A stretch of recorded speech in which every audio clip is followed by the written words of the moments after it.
되었습니다. 우리 다 같이 사도신경으로 신앙 고백하심으로 주일 예배 하나님 드리시겠습니다. 나는 전능하신 아버지 하나님 천지의 창조주를 믿습니다. 나는 그의 유일하신 아들 우리 주 예수 그리스도를 믿습니다.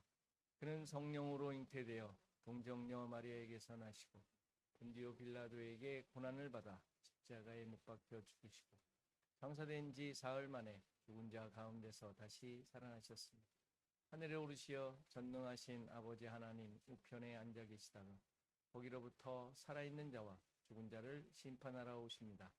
나는 성령을 믿으며 거룩한 공교회와 성도의 교제와 죄를 용서받는 것과 몸의 부활과 영생을 믿습니다. 아멘. 찬송가 91장 찬송하시겠습니다.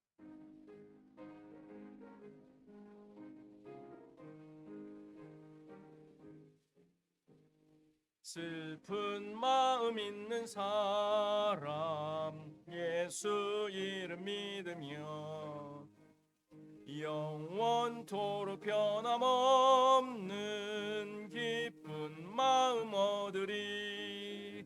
예수의 이름은 세상의 소망이요 예수의 이름은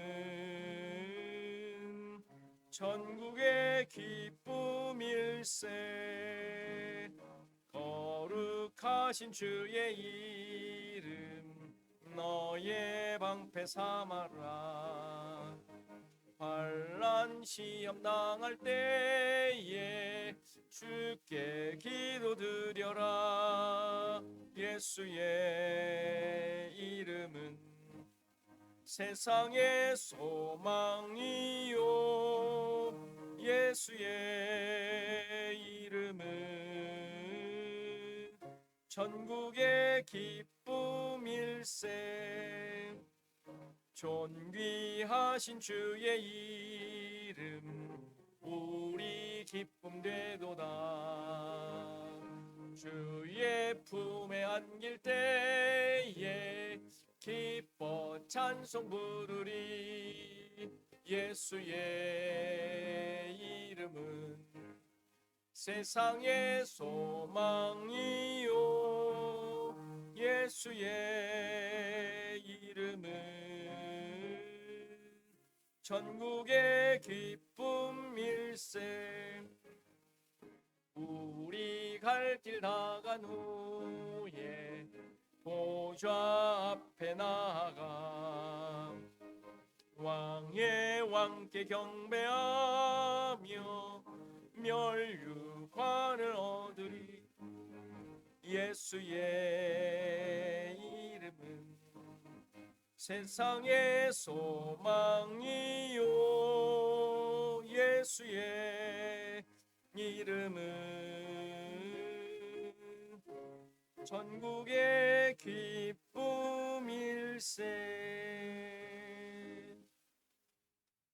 259장입니다. 258장.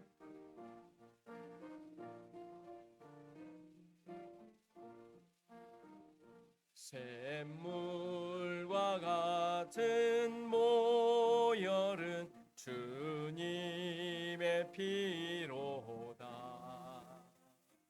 모혈의 죄를 씻으면 정하게 되겠네. 정하게 되겠네. 정하게 되겠네. 모혈의 죄를 씻으면 정하게 되겠네.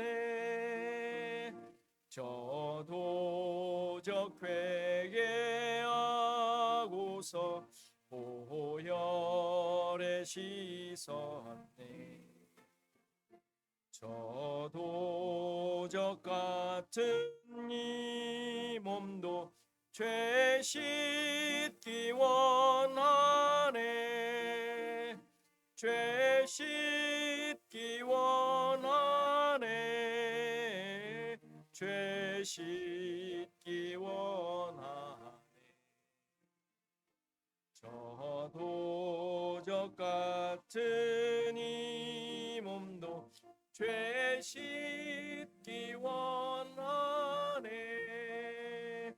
죄속함 받은 백성은 영생을 얻게.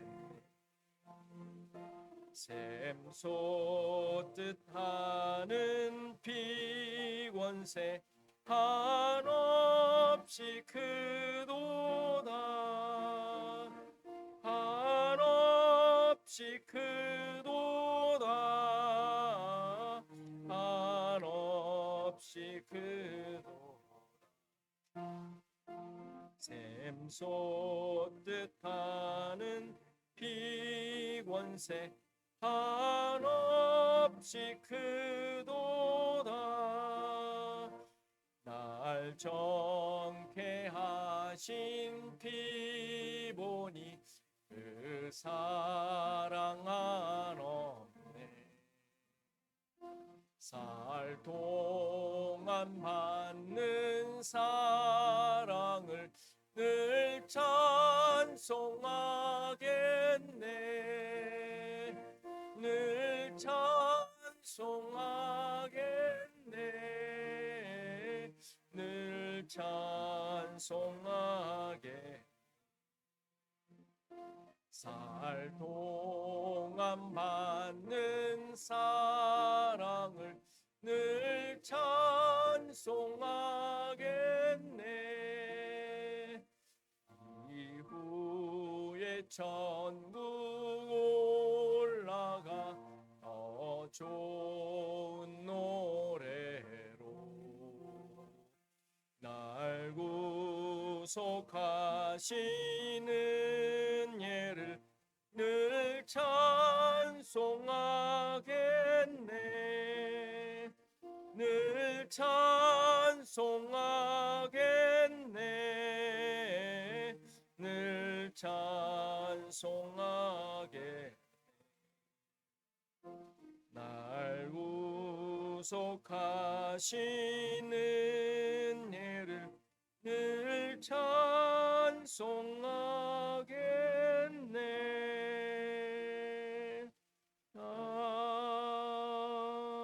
아멘. 다 같이 교독문 교독합니다. 교독문 30번 시편 67편입니다. 함께 교독하겠습니다. 하나님은 우리에게 은혜를 베푸사 복을 주시고 그의 얼굴 빛을 우리에게 비추사 죄들을 당해 주의 구원을 모든 사람. 하나님이여 민족들이 주를 찬송하게 하시며 모든 민족들이 주를 찬송하게 하소서. 온 백성은 기쁘고 즐겁게 노래할지니 주는 민족들을 공평히 심판하시며 땅 위의 나라를 다스리실 것이니. 하나님이여 민족들이 주를 찬송하게 하시며 모든 민족으로 주를 찬송하게 하소서. 땅이 그의 소산을 내어 주었으니 하나님 곧 우리 하나님이 우리에게 복을 주시리요. 하나님이 우리에게 복을 주시리니 땅의 모든 끝이 하나님을 경외하리로다. 아멘. 우리 나인 목사님 읽으시겠습니다.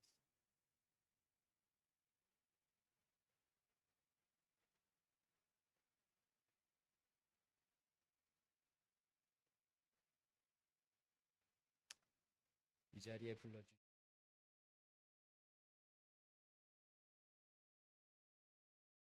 하심이 없습니다. 그런 신실하심을 믿고 감사하며 기도합니다. 함께 모여 기도하고 예배하는 이 시간, 이 예배를 통해 우리를 부르신 주님에 대한 감격이 회복되기를 원합니다. 지나고 나면 그것이 하나님의 은혜였음을 알게 되고 주님의 사랑이었음을 깨닫게 되었습니다. 그렇게 그 구원의 약속이 우리에게 실제가 되었고 우리 삶의 간증이 되었습니다. 이제는 그 은혜와 사랑과 구원을 지나고 나서야만이 아니라 오늘을 사는 이 순간 실시간으로 느끼고 알게 되는 지혜와 믿음을 구합니다. 나아가 다가올 것들에 대해서도 은혜임을 앞서 깨닫는 능력과 이미 받은 줄로 믿고 감사하며 구하는 삶이 되기를 기도합니다. 우리는 연약하고 나약합니다. 하나님의 은혜 없이는 또 죄를 짓고 그로 인해 사망의 골짜기를 걷게 됩니다. 주님 없이는 이 굴레에서 벗어날 길이 없습니다. 성령 아버지시여 범사의 절 주관하셔서 제 손을 이끌어 주시고 제 발을 인도하소서. 주님 사랑합니다. 저보다 더 주님이 절 사랑하십니다. 감사할 것이 너무 많고 온통 감사인 것을 깨닫게 해주시는 것 또한 감사합니다. 사랑하는 주님, 예수님의 이름으로 기도합니다.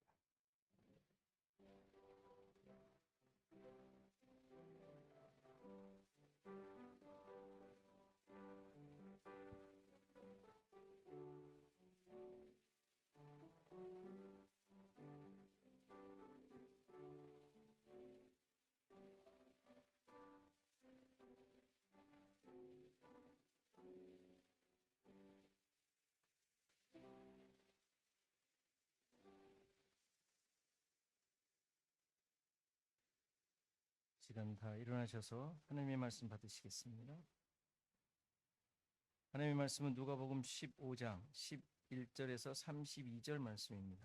누가복음 15장 11절에서 32절 말씀 제가 봉독해 드리겠습니다.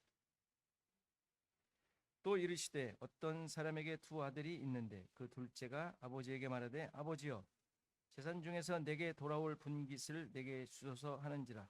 아버지가 그 살림을 각각 나누어 주었더니 그 후 며칠이 안 되어 둘째 아들이 재물을 다 모아 가지고 먼 나라에 가 거기서 허랑방탕하여 그 재산을 낭비하더니 다 없앤 후 그 나라에 크게 흉년이 들어 그가 비로소 궁핍한지라. 가서 그 나라 백성 중 한 사람에게 붙여 사니 그가 그를 들로 보내어 돼지를 치게 하였는데 그가 돼지 먹는 쥐염 열매로 배를 채우고자 하되 주는 자가 없는지라. 이에 스스로 돌이켜 이르되 내 아버지에게는 양식이 풍족한 품꾼이 얼마나 많은가. 나는 여기서 주려 죽는구나. 내가 일어나 아버지께 가서 이르기를 아버지 내가 하늘과 아버지께 죄를 지었사오니 지금부터는 아버지의 아들이라 일컬음을 감당하지 못하겠나이다. 나를 품꾼의 하나로 보소서 하리라 하고 이에 일어나 아버지께로 돌아가니라. 아직도 거리가 먼데 아버지가 그를 보고 측은히 여겨 달려가 목을 안고 입을 맞추니 아들이 이르되 아버지 내가 하늘과 아버지께 죄를 지었사오니 지금부터는 아버지의 아들이라 일컬음을 감당하지 못하겠나이다 하나 아버지는 종들에게 이르되 제일 좋은 옷을 내어다가 입히고 손에 가락지를 끼우고 발에 신을 신기라. 그리고 살진 송아지를 끌어다가 잡으라. 우리가 먹고 즐기자. 이 내 아들은 죽었다가 다시 살아났으며 내가 잃었다가 다시 얻었노라 하니 그들이 즐거워하더라. 맏아들은 밭에 있다가 돌아와 집에 가까이 왔을 때 풍악과 춤추는 소리를 듣고 한 종을 불러 이 무슨 일인가 물은데 대답하되 당신의 동생이 돌아왔음에 당신의 아버지가 건강한 그를 다시 맞아들이게 됨으로 인하여 살진 송아지를 잡았나이다 하니 그가 노하여 들어가고자 하지 아니하거늘 아버지가 나와서 권한데 아버지께 대답하여 이르되 내가 여러 해 아버지를 섬겨 명을 어김이 없거늘 내게는 염소 새끼라도 주어 나와 내 벗으로 즐기게 하신 일이 없더니 아버지의 살림을 창녀들과 함께 삼켜버린 이 아들이 돌아오매 이를 위하여 살진 송아지를 잡으셨나이다. 아버지가 이르되 예 너는 항상 나와 함께 있으니 내 것이 다 내 것이로되 이 내 동생은 죽었다가 살아났으며 내가 잃었다가 얻었기로 우리가 즐거워하고 기뻐하는 것이 마땅하다 하니라. 너희 하나님 여호와가 우리가 찬양하시겠습니다.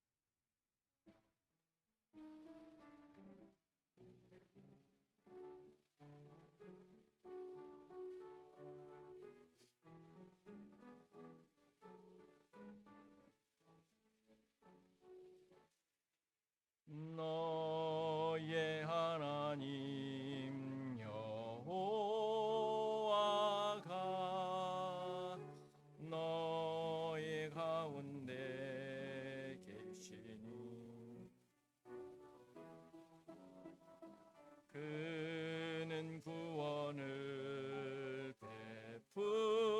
베푸실 전능자시라.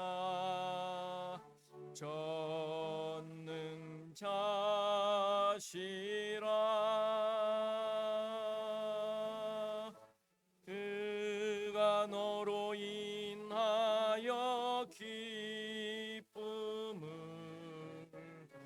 이기지 못하시며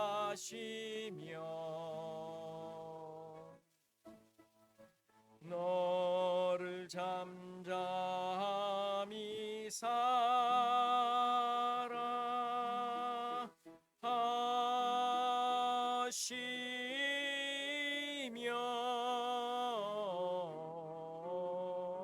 즐거이 부르며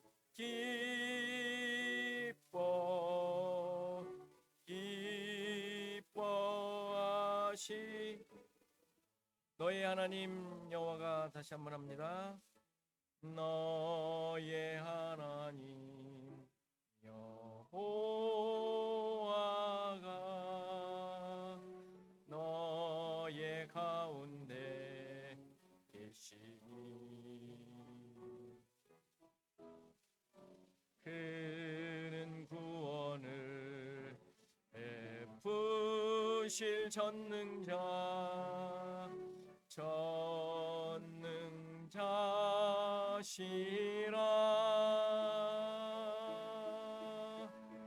그가 너로 인하여 기쁨을 이기지 못하시며 너를 잠잠히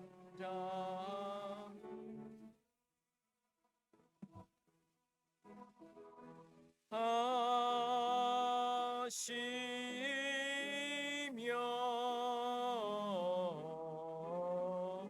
즐거이 부르며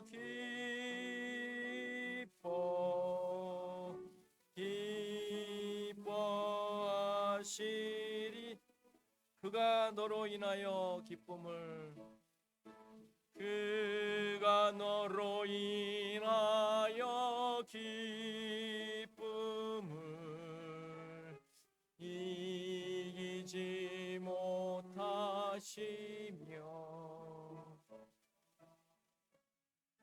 너를 잠잠히 사랑하시며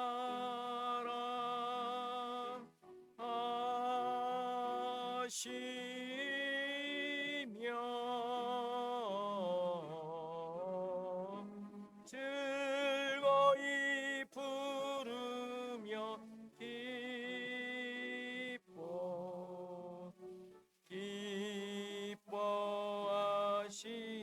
즐거이 부르며 즐거이 부르며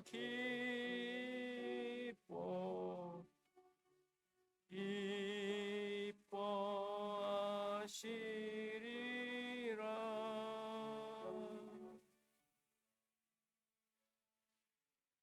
아멘.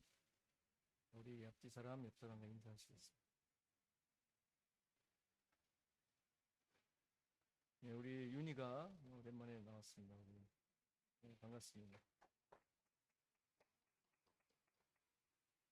벌써 3학년이고 내년에 졸업을 한다고 합니다. 열심히 공부하느라고 정신이 없는 것 같습니다. 듣기로는 뭐 메이저를 3개를 한다나 어쩐다나.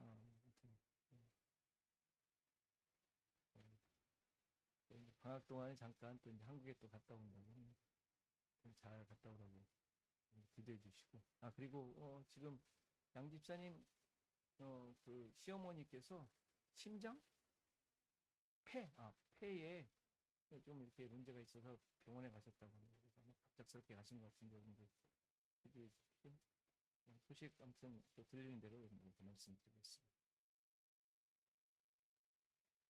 사무엘상 또 이제 여러분들 잘 읽어주시고 잘 따라와 주시고 하나님의 일하심을 깨닫고 또 능력 있는 삶이 되기를 간절히 바랍니다. 기도하고 말씀드리겠습니다. 하나님 아버지, 우리의 삶이 어떻게 지금까지 왔는지 또 어떻게 펼쳐질지 우리의 능력과 우리의 계산과 우리의 또 경험으로는 전혀 알 수 없지만, 그러나 모든 것을 주관하시는 하나님을 믿는 믿음으로 우리에게 처해 있는 모든 상황들을 믿음으로 감당하며 나아갑니다. 도와주시고 함께 하셔서 어떠한 상황에서든지 주님의 일하심이 드러나고 하나님께서 깨닫게 하시는 것으로 기뻐하며 즐거워할 수 있는 우리의 삶이 되게 하옵소서. 여러 가지 상황 가운데 어려움이 있는 우리 성도님들 또 그 가정들 붙잡아 주시고, 그런 것들을 통하여 하나님과의 관계가 더 깊어지고 또 돈독하여지고 또 우리들의 모습을 통하여 하나님의 살아계심이 증거되어지는 귀한 시간이 되도록 인도하옵소서. 오늘도 말씀 앞에서 싸우니 말씀이 우리 자신들을 깊이 돌아보게 하시고 나의 삶이 변화되어지고 하나님이 원하시는 대로 만들어져 가는 또 그것을 결단하고 결심하는 시간이 되도록 도와주옵소서. 감사하고 구 예수 그리스도의 이름으로 기도하옵나이다. 아멘.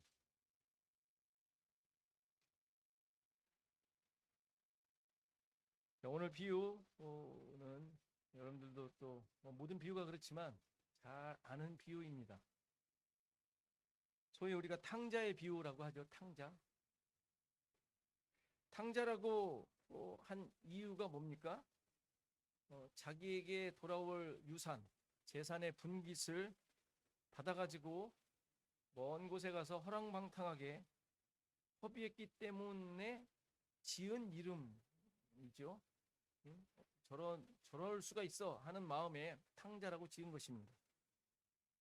여러분들은 이 둘째 아들의 모습에 대해 어떻게 생각하십니까?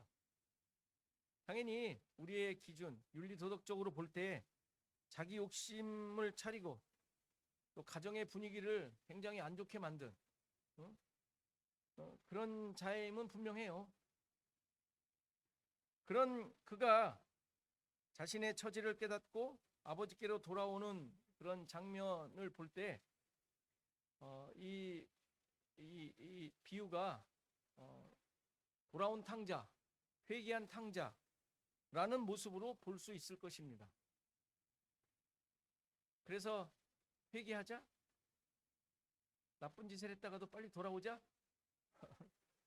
이렇게 금방 그냥 우리의 그 일상적인 그런 교훈을 얻는 비유가 되어서는 안 되겠죠. 이러한 결론을 내리게 되면 지금 이 비유가 15장에 3개가 나오는데 이 전체 맥락과 맞질 않습니다.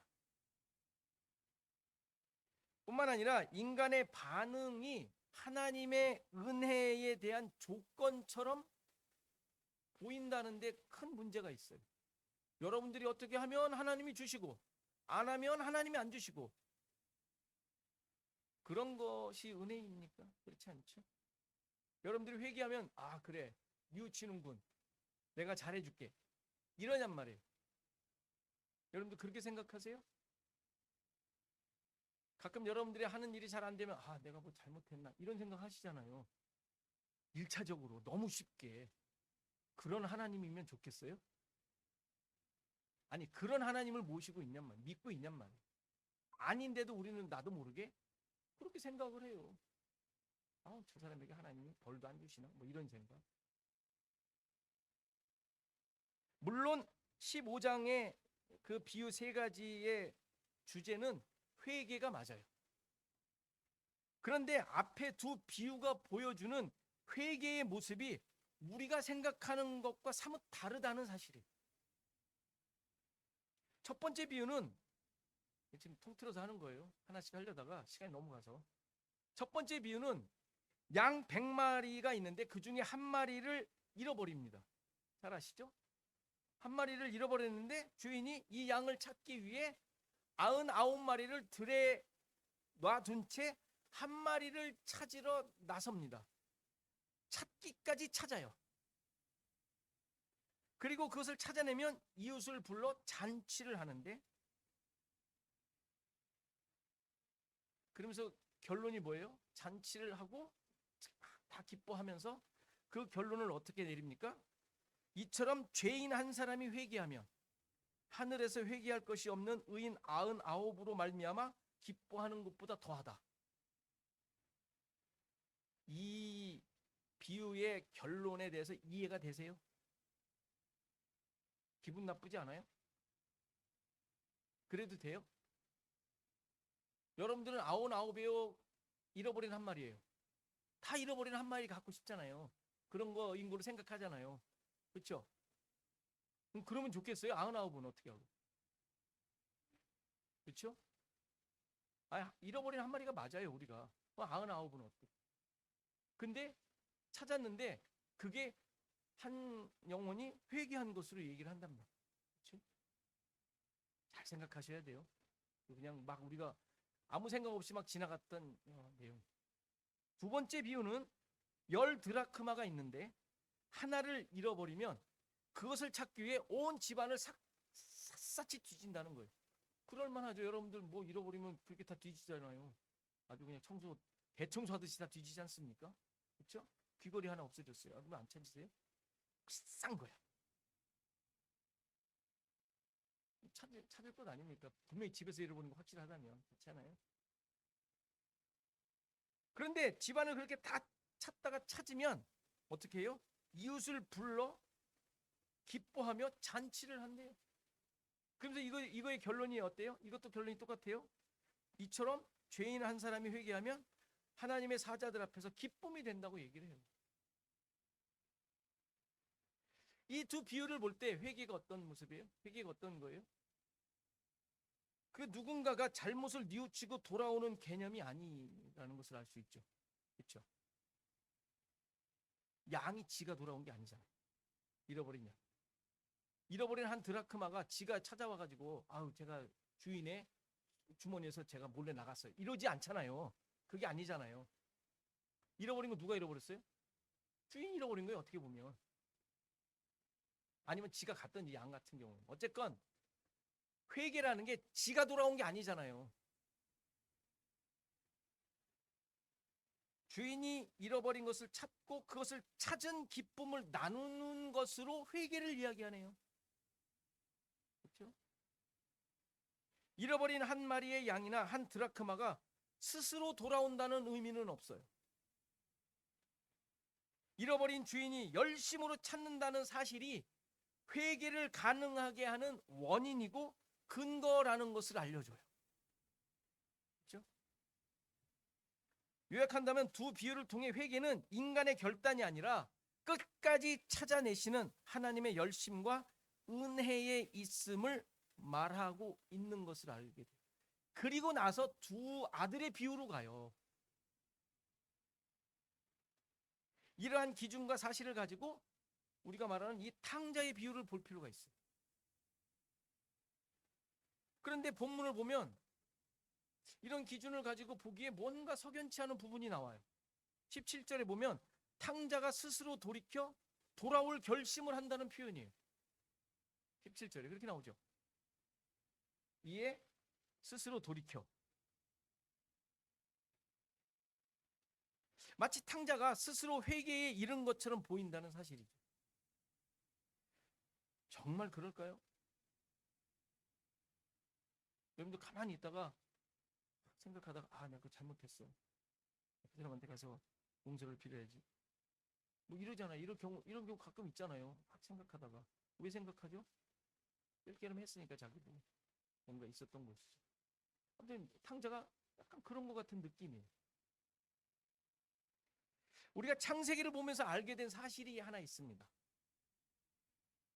선악을 알게 하는 나무를 먹은 아담이 에덴 동산으로부터 내쫓기게 된 목적이 무엇이었어요? 죄지었으니까 너는 여기서 살면 안 돼. 나가 임마. 그리고 내쫓은 거예요? 그렇게 알고 있으면 큰일 나요. 성경이 잘못 알고 있는 거예요. 응? 네가 이제 만들어 놓은 세상에서 너 고생하면 좀 살아봐. 나가. 이런 거냔 말이에요. 뭐 엉겅퀴가 나고 가시가 나고 한 곳에 너의 형벌이야. 네가 만들어 놓은 거니까 네가 이제 알아서 한번 잘 살아봐. 너 땀 좀 흘리며 살아봐. 이런 거란 말이에요. 그렇게 이해하기 쉽죠? 근데 그게 아니었죠. 그게 아니라 하나님의 구원을 깨닫고 은혜로 살아가야 할 존재임을 드러내는 것이 에덴 동산에서 내쫓은 목적이었어요. 그리고 그렇게 살아야 될 자들이 아벨이었고 셋이었고 노아였고 아브라함이었어요. 이들은 자기 뜻대로 살아갔지만 하나님의 이끄심으로 약속을 드러내는 삶이었다라는 말이에요. 아시죠? 아시잖아요. 그렇죠? 이들의 삶이 자신이 주인이 아닌 하나님께서 주인으로 계셨다라는 말이에요.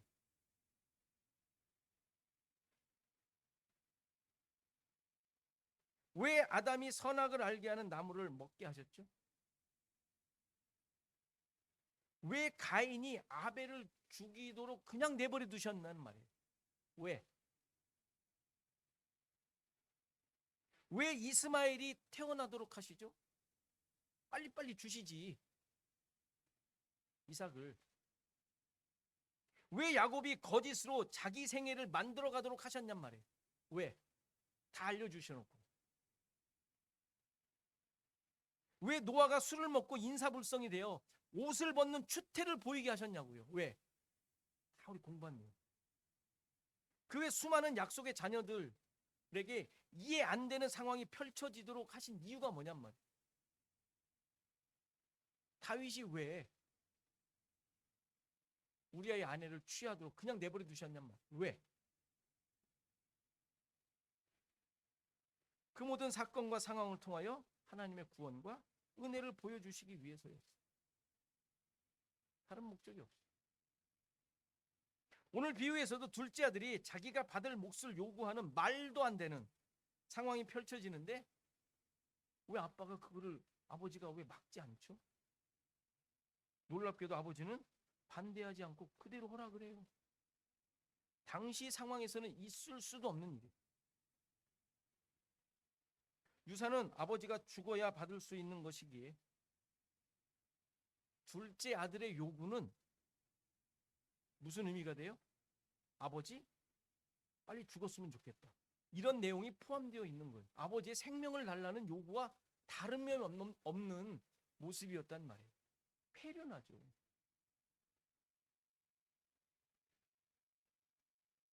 그런데 12절의 표현을 보면 재산의 몫을 요구한 아들에게, 분깃을 요구한 아들에게 아버지가 준 것이 살림이라고 해요. 살림. 한국말로 살림이라고 표현을 했어요. 살림. 근데 이 살림이라는 단어의 원어의 원래 뜻은 생명, 인생이라는 뜻이에요. 다시 말해서 아버지는 둘째 아들의 생명, 인생, 그의 삶 전체를 주었다라는 이야기예요. 어떤 기회의 시간이 주어졌다라는 의미예요. 그냥 네 거 가지가 이렇게 준 게 아니라 그에게 무언가 해야 할, 무언가를 감당해야 할 어떤 기회의 시간이 주어졌다는 의미예요. 그 단어를 쓴 이유가. 따라서 그는 이제 자신의 삶을 통해 아버지의 뜻과 목적을 드러내야 할 존재가 되었음을 보여주는 거예요. 이해되시죠? 하나도 안 헷갈려요. 그럼 그것을 받은 둘째 아들의 삶이 어떻게 전개됩니까? 먼 나라로 가서 그냥 허랑방탕하게 그 재산을 낭비했다고 합니다. 이 말은 자신이 가지고 있던 돈을 무분별하게 썼다라는 말이 아니라 아버지로부터 받은 인생, 그 자기의 삶이 완전히 부서지고 나락으로 떨어졌다라는 의미예요. 여기서 낭비하다라는 단어가 흩뿌리다, 분산시키다라는 뜻이에요. 좀 복음적으로 우리가 지금까지 생각했던 복음적으로 표현한다면 자신의 삶이 완전하게 부서지고 깨어지고 죽은 존재가 되었다는 이야기. 그래서 어떻게 돼요?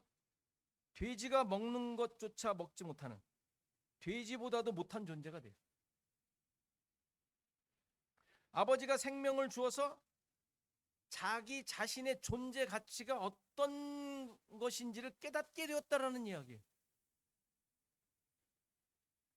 그는 자기가 그것을 받으면, 뭔가를 받으면 호기 있게 자기의 생각과 뜻대로 무언가를 할 것 같은 모습이었지만 아버지가 주신 인생의 가치는 그런 것들의 무가치함을 깨닫도록 하도록 하셨다는 것이죠. 자기가 무언가 해내려고 했던 그 모든 것들이 얼마나 무가치한지를 깨닫도록 하셨다라는 것이죠. 결국 이 아들은 자신의 처지를 깨닫게 되죠. 17절이죠. 아까 말씀드렸던 스스로 돌이켰다 라고 이제 번역을 했는데 원래의 뜻은 자신에게로 왔다, 자신의 처지를 보게 되었다라는 의미.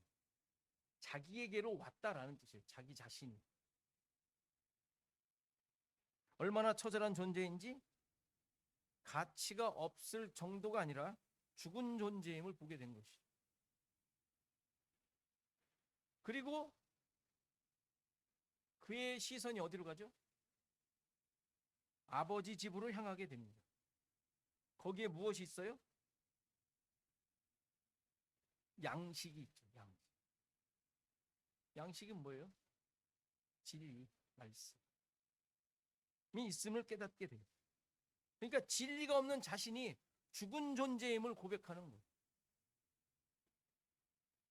이렇게 자신이 진리가 없는 곳에 있음을 알게 되고 아버지 집으로 돌아가야 함을 깨달은 거예요. 그의 독백이 말해주고 있죠. 하늘과 아버지께 죄를 지은 자라는 고백을 하고 아들이라 일컬음을 감당할 수 없어 품꾼의 하나로 봐달라고 하겠다라고 해요. 자신이 주인이었던 삶, 자기가 무엇인가 할 수 있을 것 같다라는, 자기가 주인이 되어 펼치고자 했던 그 삶에서 아버지가 주인인 삶으로 바뀝니다. 품꾼이 되겠다. 이것이 진정한 의미의 회개인, 자신의 처절함을 깨닫고 주인이 바뀌는 것. 하나님이 주인 되심. 그래서 하나님과 하나됨의 고백이죠. 나를 이끌어 주시지 않으면 안 된다라는 고백을 이 아들은 하게 되었던 것이죠. 이것이 하나님께서, 아버지가 인생을 주신 목적이에요. 그에게 주어진 그 인생, 하나님의 뜻을 이루어야 될 그 내용, 그 살림을 준 목적인 것이죠. 이런 의미에서 모든 신자들은 둘째 아들과 같은 존재들이죠. 단순히 하나님께서 주인된 존재라는 고백을 한다는 말이 아니라 자신의 존재 가치가 전혀 없는 자임을 깨닫고 하나님만이 나를 이끌어 주셔야 한다라고 고백하는 자라는 말. 여러분은 이 고백을 하실 수 있습니까? 하셔야 돼요. 당연히 하셔야 돼요. 그럼 모든 이웃은 나보다 나은 존재들이 됩니다. 그렇죠? 스스로가 죽은 자이고 아무것도 아닌 그런 가치를 깨달았으니 나보다도 못난 존재는 없는 거예요. 그들을 욕하거나 무시할 수 없는 것이죠. 당연히 미워할 수도 없는 거예요. 나보다 나은데 뭐. 이처럼 둘째 아들은 자기 욕심을 따라 페르나처럼 삶을 살았지만 그의 모습은 철저하게 죄를 드러내는 삶이었고 그 결과 아버지 집에 양식과 안식이 있음을 깨닫고 돌아오게 되었던 것입니다. 당연히 아버지는 아들을 맞아 주시며 죽었다 살아난 아들, 잃었다 얻은 아들로 잔치를 열고 기뻐합니다. 그런데 이 기쁨의 잔치에 참여하지 못하는 자가 등장하죠. 첫째 아들이죠. 왜 첫째 아들은 함께 기뻐하지 못할까요? 그의 불평을 들어보면 알 수 있는데, 그거 보면 29절 30절에 그렇죠? 오랫동안 아버지를 섬겨 자기는 열심히 일을 했는데 그런 자기를 위해서는 염소 새끼 하나 잡아주지도 않았다는 거예요. 송아지는커녕 염소 새끼 하나 잡아주지도 않았다. 그런데 창녀들과 살림을 삼켜버린 이놈을 위해서는 송아지를 잡았다는 것이죠. 그렇죠? 큰아들 말이 맞지 않나요? 너무 당연한 거 아니에요? 우리도 그런 마음이 확 생기는데 그렇지 않아요? 저런 놈을 저렇게 허랑방탕하게 막 지껏 다 챙겨 먹고, 그렇지 않습니까? 그런데 큰아들이 한 가지 놓치고 있는 사실이 있죠. 아버지의 말이죠. 너는 항상 나와 함께 있을 뿐만 아니라 내 것이 네 거다. 무슨 뜻이에요? 아버지로부터 주어지는 모든 것을 다 받고 살고 있었다라는 거예요. 그게 다 자기 거였다라는 거예요.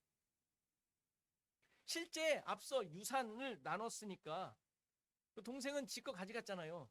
나머지는 지 거잖아요. 큰아들 거잖아요. 큰아들이 2배를 받는다고 하지 않습니까? 이 당시에. 그러니까 3분의 1 줬고, 뭐 아들이 둘이었다면 3분의 1 줬고 3분의 2 나머지 전부 지 거잖아요. 그러니까 지금 이 집에 있는 거 모든 게 다 지 거란 말이에요. 자기 거. 큰아들 거란 말. 그런데 그 사실조차 모르고 있어요. 그러니까 모르니까 누리지 못하는 거예요. 아버지를 주인으로, 자신은 종으로 생각하며 품삯받는 자로 살아오고 있었네요. 큰아들은. 그렇죠? 안 그렇습니까? 아버지를 주인으로, 자신은 종으로 지금 살고 있었던 거예요. 종으로. 이거 맞아요? 둘째 아들이 돌아와서 드러난 사실이 뭐예요? 그 둘째 아들에게 어떻게 합니까? 아버지가? 자신은 종으로 섬기려고 했는데 아버지가 한 행동이 뭐예요? 아들로 삼잖아요. 아들로 옷 입히고 신신 끼고 또 아들로 삼았다는 얘기지 않습니까? 그러니까 아버지는 자신의 아들로, 자기의 아들로, 자기와 하나 된 자로 세워줬잖아요. 이것이 아버지와 아들, 하나님과 그의 자녀, 신자들의 관계 아닙니까? 그렇죠? 그런데 큰아들은 지금까지 아버지와 함께 살면서 종으로 살고 있었어요. 아들이 아니라. 열심히 섬기며 품삯을 받아 살아가고 있는, 그래서 그것으로 자기 의와 능력과 업적을 쌓아온 삶을 살고 있었던 거예요. 누구예요? 하나님을 믿는다고 하면서 율법적인 삶을 살았던 바리새인들처럼 살고 있었던 거예요. 큰아들. 놀랍게도 신자들 역시 이런 믿음과 고백으로 살아갈 수 있다는 거 돌아보셔야죠. 우리도 그렇게 살 수 있어요. 둘째 아들이 본질적인 우리의 정체성인데 그거 모르고 큰아들처럼 살고 있다니까요. 여러분들 마태복음 20장에서 포도원과 품꾼 비유를 우리가 봤었는데 아침 일찍 들어와 열심히 일했던 자의 모습이 그들 아니에요? 그들은 12시간 동안 열심히 일했다라는 것밖에 모르는 거예요. 내가 그렇게 일했다고, 종처럼.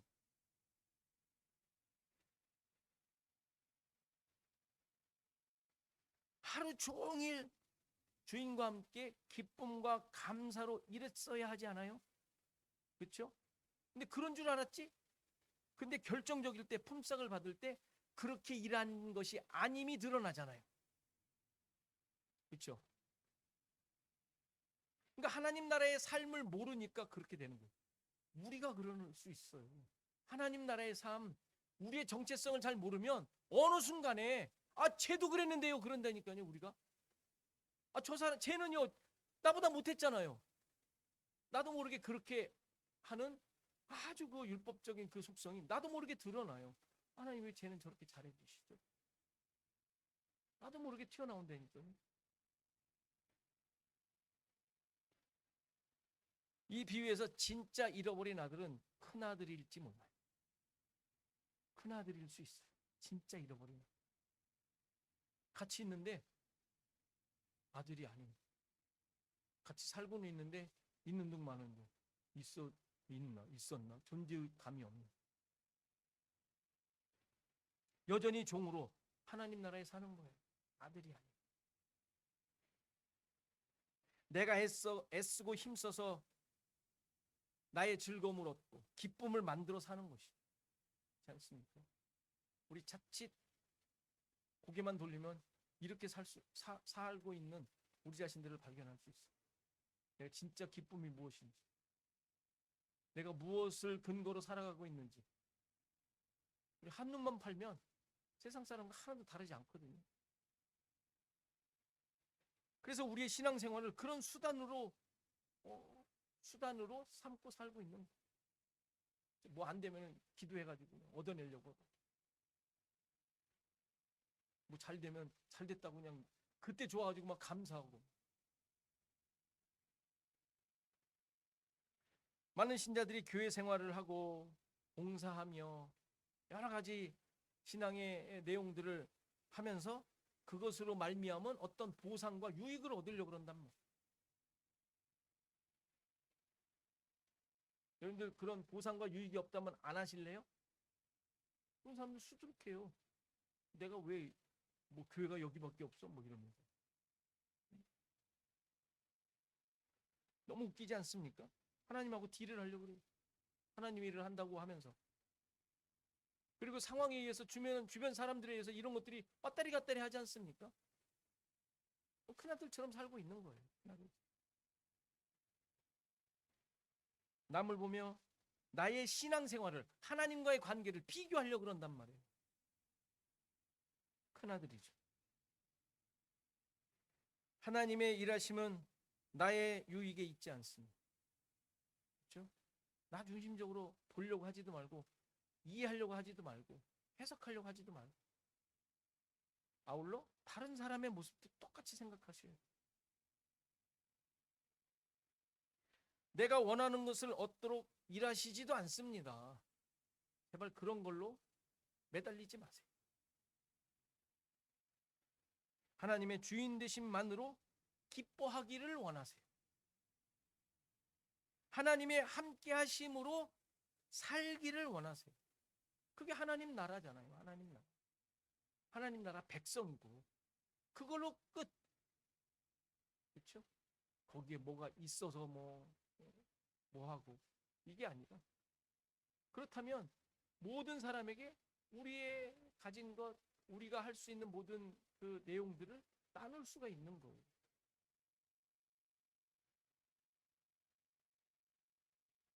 지금 하나님 나라에 살고 있음을 인하여 기뻐하기를 원하신다는 사실 잊지 마세요. 우리는 죽었다가 다시 산 자들이며 잃어버렸다 다시 찾은 바 된 자들. 아무것도 아니었던 자들. 그러니까 찾았다라는 얘기는 이미 갖고 있었었단 얘기죠. 그렇죠? 다시 살았다는 얘기는 죽어 있었다는 얘기죠. 그게 진짜 우리의 정체성임을 분명히 말해주고 있는 표현이랍니다. 이러한 자들, 이렇게 새롭게 하나님과의 관계가 만들어진 자들이라는 사실을 잊지 마시고 지금 있는 모든 상황 속에서 기쁨을 잃지 않고 그 기쁨을 함께 나누는 삶이 되기를 바랍니다. 다 같이 일어나셔서 446장 찬송하시겠습니다.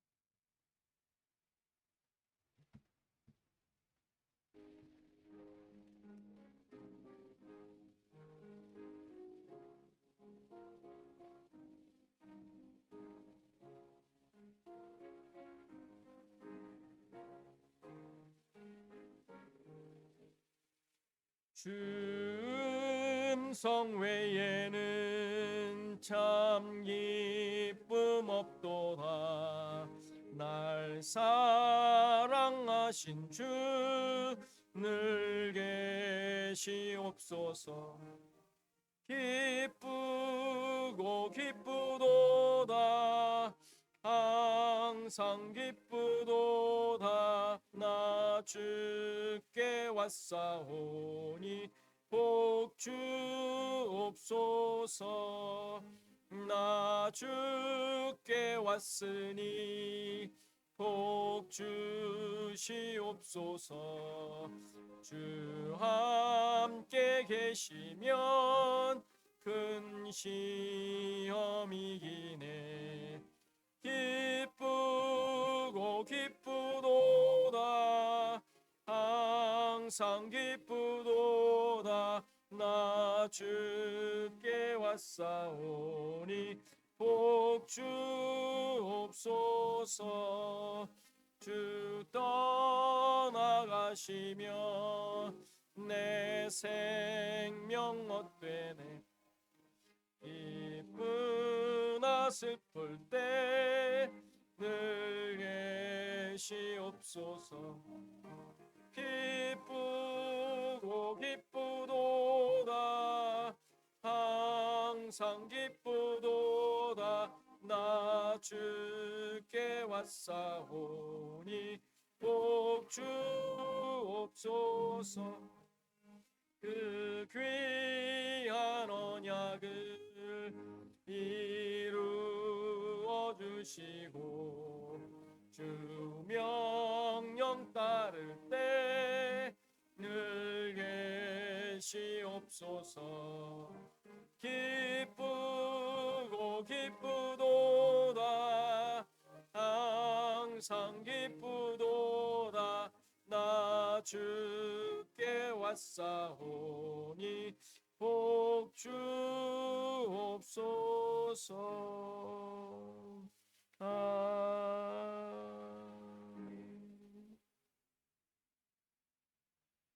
우리 잠깐 기도하는 시간 같습니다. 하나님께서 친히 찾아 하나됨의 은혜가 주어진 자들로서 살게 하소서. 하나님의 종이 아닌 자녀로서 기쁨과 안식을 누리게 하소서. 기도하시고 우리 교회와 성도를 위해 또 한국과 미국을 위해 우리 양전 집사님 또 시어머님을 위해 다 같이 기도하시겠습니다. 하나님 아버지 감사합니다. 고생하신 하나님의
하나님 아버지, 다시 한번 우리들의 모습을 돌아보기를 소원합니다.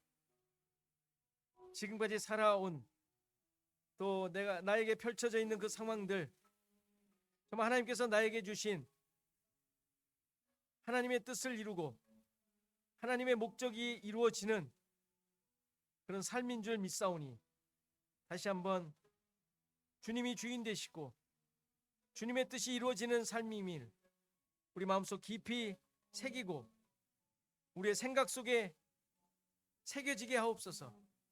하나님, 나의 뜻과 나의 목적이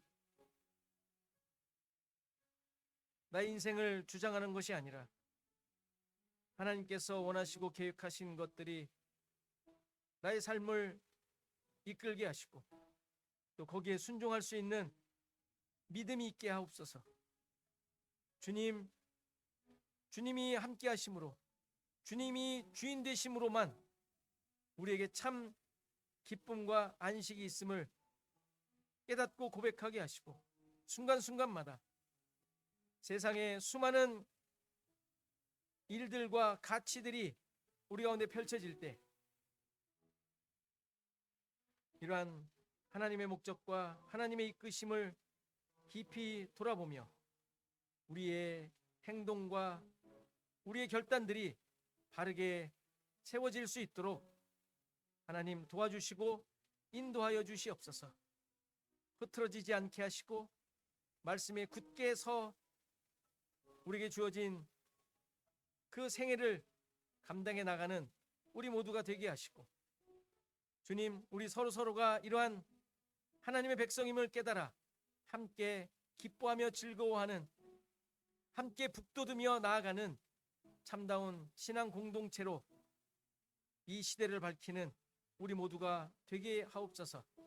여러 가지 어려움 가운데 있는 우리 성도들, 또 모든 상황들 붙잡아 주셔서 그 모든 상황 속에서도 주님만이 주인이시고 그 모든 것을 이끌어가고 계심을 보며 깨달을 수 있는, 고백할 수 있는 우리 모두의 삶이 되게 하옵소서.